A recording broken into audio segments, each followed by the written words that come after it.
মিরপুরে দক্ষিণ আফ্রিকার সঙ্গে টেস্ট ম্যাচ শেষেই অবসর নিতে চান বলে জানিয়েছেন বিশ্বের অন্যতম সেরা অলরাউন্ডার সাকিব আল হাসান।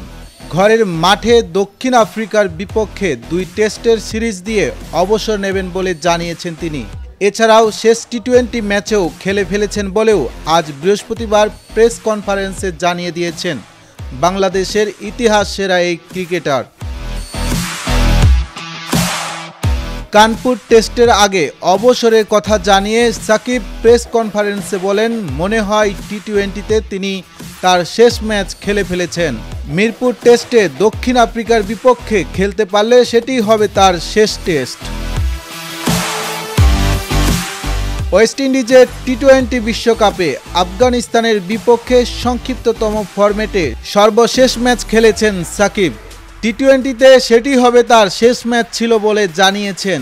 এছাড়াও পাকিস্তানে ফেব্রুয়ারিতে চ্যাম্পিয়ন্স ট্রফির আসর বসবে, ওই আসর দিয়ে ওয়ানডে ক্রিকেটকেও বিদায় বলতে চান তিনি।